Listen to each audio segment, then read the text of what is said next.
Ito ang Presidential Broadcast Service. Radyo Pilipinas. Radyo Publiko ng Bagong Pilipinas para sa Bagong Pilipino. Naghahatid ng mahahalagang balita at impormasyon na uugnay ng pamahalaan sa sambayanan. Tulay sa himpapawi ng serbisyo publiko. Radyo Pilipinas. Radyo Publiko. Ang boses ng Pangulo. Sa Iloilo, Radyo Pilipinas. 585 AM. Oras sa Radyo Pilipinas, alas 9:34 sa aga.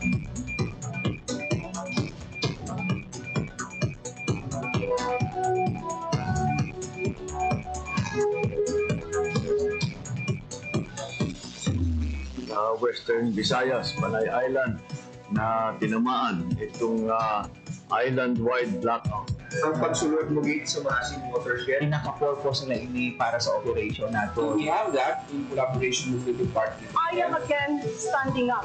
Mapigtahan ang ila freedom of expression. Office of Civil Defense naman po. Balita, issue, kag iban pa. Diri sa Radyo Pilipinas. Radyo Publiko.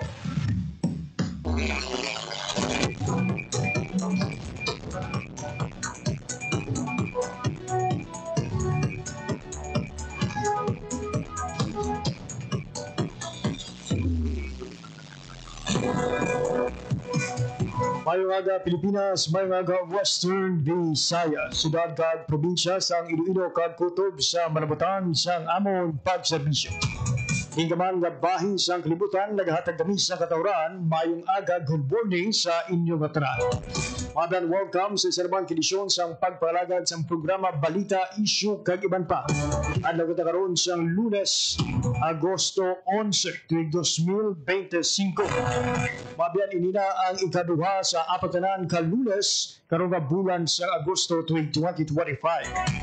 Sa atong mga sukitan palamati all over Western Visayas, province sa Baclan ag PK Capiz, Guimaras, Iloilo kag Negros Occidental, maayad-ayad gid nga aga sa inyong tanan. Kinatami naman sa isa ka maayad-ayad nga aga ang atong mga kultura ng mga overseas Filipino workers and Filipinos living abroad nga nagaupod sa aton nga pagpangalagad online. Ang aton nga episodes mo nga aga mabatian live sa 585 kHz sa lisuan sang inyong mga radyo. Sumuman sa ating official Facebook page ang Radyo Pilipinas Iloilo.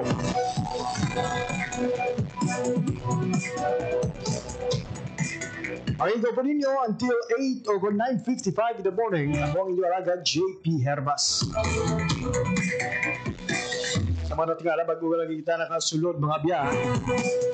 Ako ginatagan natin ligwang pagpalayag sa press conference ni President Ferdinand R. Marcos Jr. na upod ang Malacanang Press Corps. Nariin, ginlunsar sang Presidente Mabian ang sumbong sa Pangulo.ph sa ka-website kung sa rin ang publiko mahimo makacheck ng listahan sa mga flood control project sa mga area. Sado sa Presidente, iyagin nga ginaengganyo ang tanan na maghatag sang insights kag feedback kung paano ini panamion. Pinaagi sa sining nga website, ang publiko mabiyan mahimo mag-check sa mga flood control project sa bugos nga pungsod Pilipinas. Nag-report ang anuman nga irregularidad sa opisina sa Presidente. Sado sa Presidente, ang parapitan diri mismo ang Presidente. Hindi ang iya sining labing una tikang parang masiguro na butang sa husto ang tanan. Marasig nga mamonitor ang mga kompleto kag wala pa makompleto ng mga flood control projects sa Pilipinas.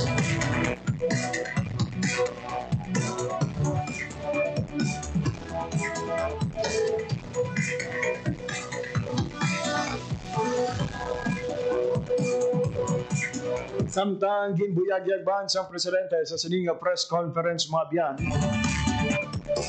nga 20% sang total nga 545 billion pesos nga flood control project ang nagkagtulang sa 15 ka mga kontraktor. 15 giliba diri mga abyan. May ara sang proyekto sa halos tanan nga rehiyon sa pungsod. Suno kay Presidente Ferdinand R. Marcos. Nasambit nga listahan nga gipagawa sa Presidente Mabian lakip diri sa 15 contractors with the most flood control project. Ang Legacy Construction Corporation, Alpha and Omega General Contractor and Development Corporation, St. Timothy Construction Corporation, QM Builders, EGB Construction Corporation, Top Notch Catalyst Builders Incorporated, Centerways Construction and Development Incorporated, SunWest Incorporated, High Tone Construction and Development Corporation, Triple and Construction and Supply Incorporated, Royal Crown, Monarch Construction and Supplies Corporation. Gitman diri ang Wawa Builders, MG Samidan Construction, LRTK Builders Incorporated, kag ang Road Edge Trading and Development Services. And out of these 15 contractors mga biyan, sunod sa Presidente, 5 diri ang may proyekto in almost all regions nationwide. Hindi amo ang Legacy Construction Corporation, Alpha and Omega General Contractor and Development Corporation, St. Timothy Construction Corporation, EGB Construction Corporation, and Road Edge Trading and Development Services. Mayo lang kung nami ang mga performance ng sining mga kontraktor, kung parutpot ang inubrahan ay madali ay and substandard ang mga proyekto, makaluluoy gid ang mga lugar o nga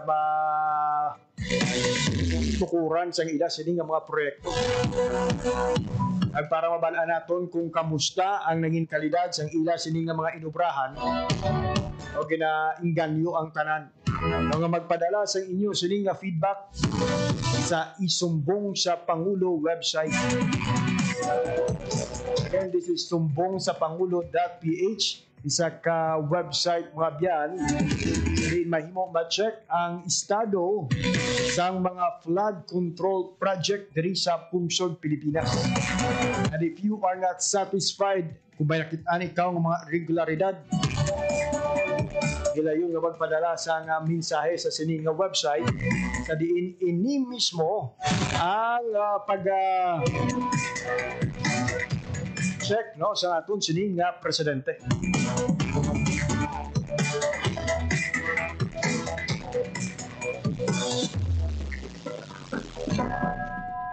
Base ang Presidente sa sining nga website, alamin kung may flood control project sa inyong barangay, bayan o probinsya.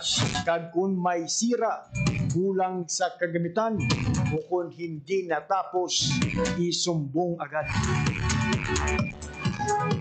Ano naman mga biyangking hambal sa Presidente, mahiya naman kayo sa inyong kapwa Pilipino.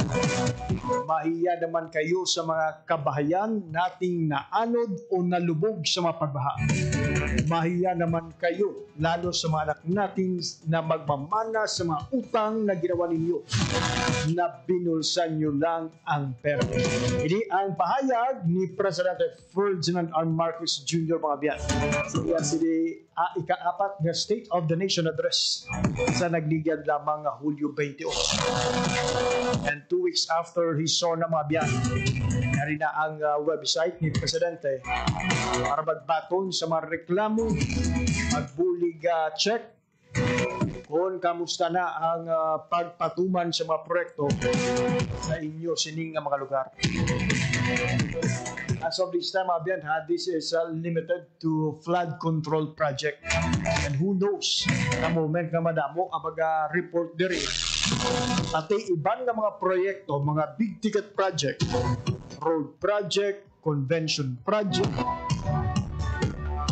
ang ibang pagig nga mga proyekto sa aton sining gobyerno, ang mabutang man, ulos pati ang mga flyover project, ang mabutang man sa siniyang area. Alas 9:44 sa aga.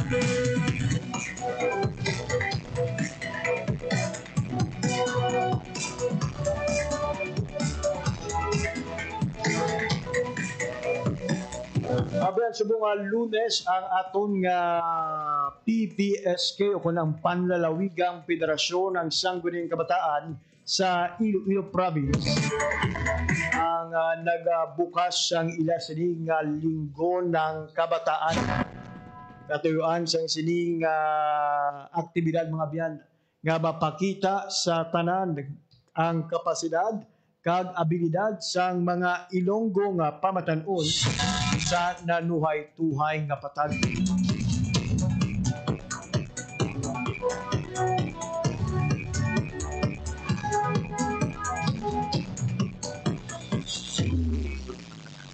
Kip sa mga aktibidad subong nga adlaw mga biyan ha, kadungan sang opening sang highlights sang Linggo ng Kabataan 2025.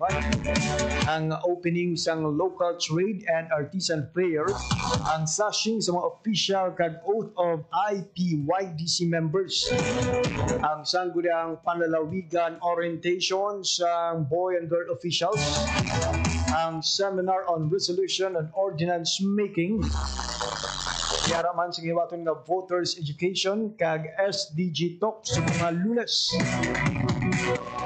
Samtang may hiwato naman nga simultaneous provincial activity sa August 15. Nakip diri ang numeracy and literacy program kag gugma sa palibot clean up drive. Hiwato naman sa Agosto 10 isa-is ang healthy kabataan o kunang pagparagtag sang 5-in-1 vegetable pack. Sa August 20 to 22 and 27, nahiwaton nga medical mission, child protection policy talk, teenage pregnancy talk, 2-in-1 mental health and HIV awareness program, kag youth adaptation or climate change talk. Sa August 22, hiwaton ang Bugal sang Turismo Video Making Contest. Sa August 25, ang Provincial Mobile Legends Tournament. And on August 30, ang Paragon Sukun Bugal sang Iloilo Awards. Sa rin pagkakilalaho ng mga pangibabaw ng mga sangguniang kabataan and local youth development officers. Sa Youth Vote and Youth Act, Voters Education and SDG Forum mga biyan, mangin humalambal, Sandaya Election Officer 3 Leonardo Sarasca Jr. Sabong man si Attorney Ronel Riel Matores. Kaga sa hapon for the SDG Talk, maging humalambal si Board Member Jason Gonzalez.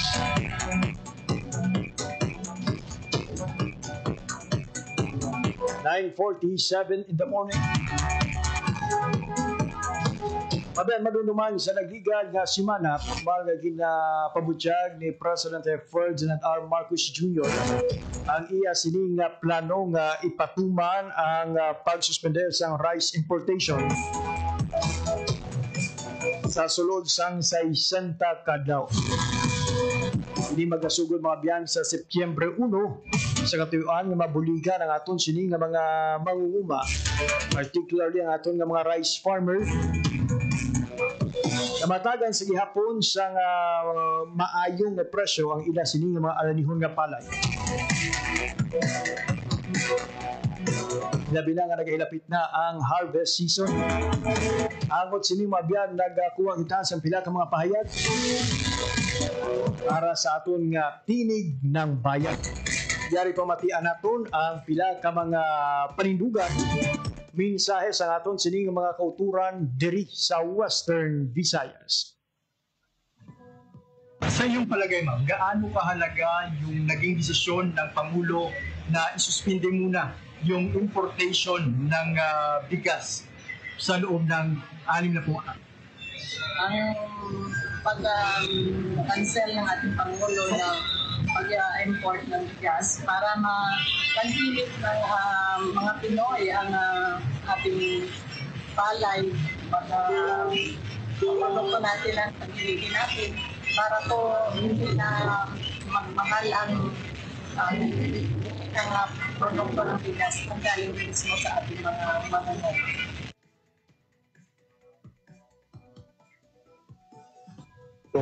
Nasuspindihin ang rice importation sa loob ng 6 na pag-ata. Mas magaling yan dahil na para naman ang atin na manugtanim ng palay para na hindi naman sila malulugi.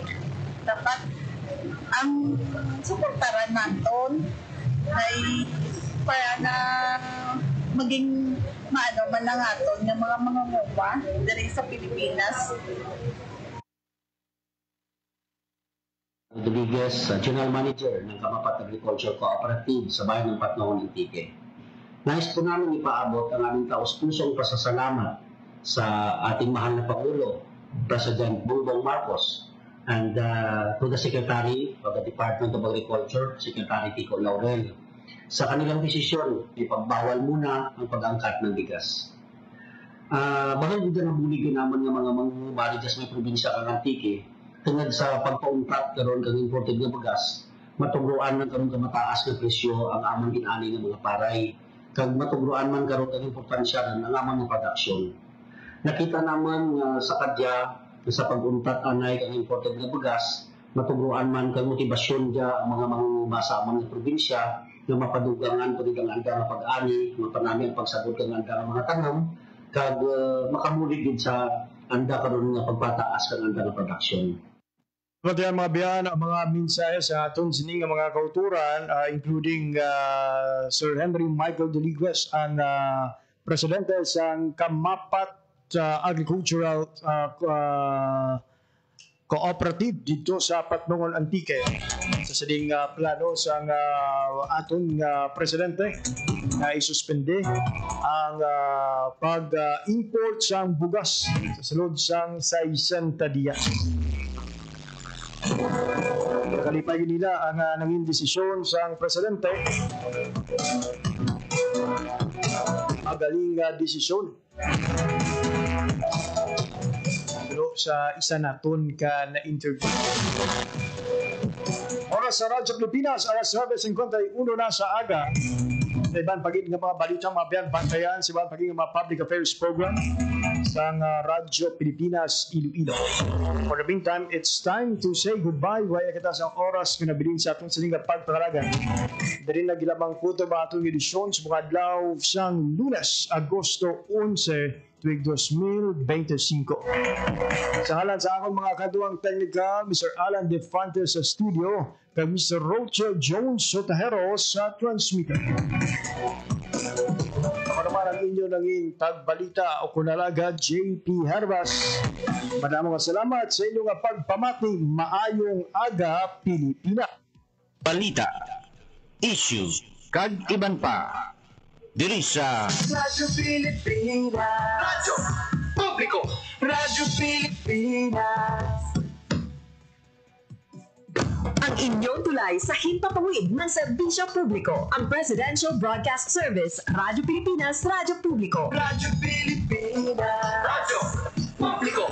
Kinilala ng pag-international at prestigyosong Asia Pacific Broadcasting Plus Awards 2025 para sa kategorya ng Government Streaming. Ito ay dahil sa epektibo nitong pagsasanib ng mga tradisyonal na media tulad ng telebisyon, radyo at print para masabayan ang mabilis na pag-inog ng mundo ng digital at social media tungo sa mas epektibong paghahatid ng mahahalaga at napapanahong mga impormasyon sa mamamayang Pilipino. Kinilala rin ang Radyo Pilipinas dahil sa patuloy na pag-akyat ng rating. Ngayon ay matatag sa pang-4 na pwesto sa Mega Manila ayon sa pinakahuling Nielsen Radio Audience Measurement Survey. At sa social media, nakamit ang mahigit 2,000% pagtaas ng bilang ng mga sumusubaybay sa Radyo Pilipinas page sa unang bahagi ng 2025. Patunay ito na ang inyong Radyo Pilipinas Radyo Publiko ay tunay na kaagapay ng inyong pamahalaan sa paghahatid ng serbisyo sa mga mamamayang Pilipino. Mula sa aming lahat, sa ngalan ng inyong pamunuan at mga kawani ng Presidential Broadcast Service, kasama ang inyong mga himpilan ng Radyo Pilipinas sa buong kapuluan. Maraming Maraming salamat po sa inyong lahat, sa inyong pagtangkilik at pagkilala. Radyo Pilipinas. Radyo Publiko. Radyo Pilipinas. Radyo Publiko. Radyo Pilipinas.